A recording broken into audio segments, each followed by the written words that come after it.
Lagi nonton Panji. Tajam nih. Seru amat. Komennya tuh. Pedas banget ini komennya Bang Ensat. Ya, mau Hati-hati, gimana Bang. lagi? Kalau nggak pedes nggak dibaca orang. Tapi kan ini bulan puasa Bang Ensat. Tapi kan viral tetap penting. Tapi kan tetap Bang, kita harus jaga lisan Bang, ini bulan puasa Bang. Nggak enak tuh, Mak. Ini saya jaga lisan dari tadi. Gua ngetik, nggak pakai lisan. Oke, coba kita tanya ke Pak Ustadz ya. Pak Ustadz, ini dalam bulan puasa begini kita harus menjaga lisan dan juga ketikan kita nih, Pak Ustadz. Gimana Pak Ustadz? Lihat konteksnya dulu.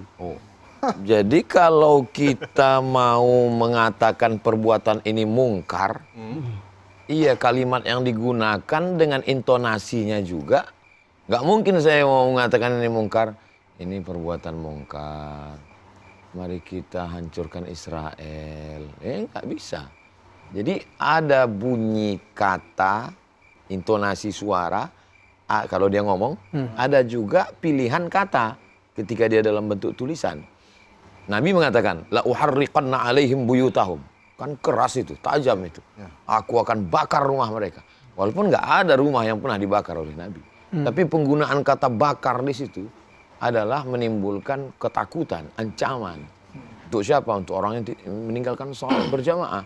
Kata Nabi SAW. Jadi ada kalanya kata itu menjadi penghilang amal. Hilang amal kita. Ketika kita, walaupun dia lembut, nggak kasar. Membicarakan aib orang lain. Bisik-bisik malah. Lembut intonasinya. Lembut pilihan katanya. Tapi justru menjadi penghilang amal. Riba, namimah, adu domba. Walaupun lembut. Ada yang kata-kata itu suara intonasinya keras, pilihan katanya juga keras. Justru malah jadi pahala. Apa dia? Nahi mungkar. Jadi lihat dulu konteksnya apa. Karena dua orang ini berperang di alam goib, jadi saya nggak bisa berikan keputusan. Dan dua-duanya geng kita di Rawa Trate ini. Saya nanya nih Ustaz. Akhir-akhir ini banyak sekali orang bilang, wah penistaan, wah penistaan, wah penistaan. Sebetulnya siapa yang berhak menentukan bahwa itu penistaan atau tidak? Karena kan mungkin maksudnya juga tidak ada keinginan untuk menistakan, Ustaz. Fa in tanaza'tum fi syai'in, kalau kamu bersilang pendapat dalam satu masalah. Ya. Bersilang pendapat ini. Kemana kita kembali? Farudduhu ilallah, kembali kepada Allah. Al-Quran. Wa ilar Rasul, kembali kepada Rasul. Lihat sunnah Nabi. Siapa yang paling mengerti tentang Quran dan sunnah? Al-ulama warathatul anbiya. Para ulama yang ngerti. Kalau mobil kita rusak, kita bawa ke bengkel. Karena orang bengkel ini ulamanya. Ulama ini. Kalau handphone kita rusak, kita bawa ke servis. Kenapa? Karena dia ulamanya. Kebanyakan orang mobilnya rusak, dia bawa ke bengkel. Handphone dia rusak, dia bawa servis. Tapi masalah agama dia bilang, aku lebih tahu. Dan dilaporkan ke polisi. Nah, makanya nanti di pengadilan tetap ada saksi ahli. Hakim akan minta. Nah, tentu masalah ini akan ada saksi ahli. Mereka inilah yang akan mengatakan, dan ada saksi bahasa yang diambil dari fakultas jurusan bahasa, ahli bahasa. Menurut bahasa, apa sebenarnya makna kata ini? Apakah dia ini mengandung satu kata banyak makna atau gimana? Nah, mereka itulah yang menjelaskan sesuai ahli agama segala macam. Barulah hakim akan memutuskan perkara itu. Apa enggak bisa ada pertemuan antar guru agama aja ditentukan? Jadi enggak usah masuk ranah hukum gitu Ustaz maksudnya. Wa amruhum syura bainahum. Orang-orang beriman itu duduk musyawarah di antara mereka. Dan kita Pancasila, sila yang keempat, permusyawaratan, bermusyawarah. Nabi Muhammad aja disuruh bermusyawarah. Wasyawirhum fil amri. Wahai Muhammad SAW, ajak mereka bermusyawarah. Makanya kita selalu musyawarah mufakat.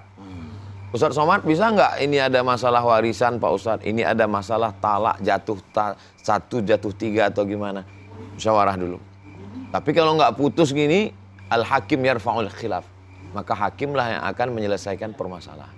Kalau bisa kita duduk selesai, kenapa kita mesti harus berperkara? Apalagi kalau sudah berperkara menjadi bahan entertain, meledak di sosial media, menang jadi arang, kalah jadi abu.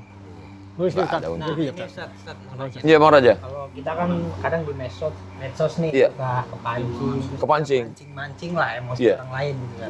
Itu puasa kita batal atau hanya pahala puasa kita yang gugur?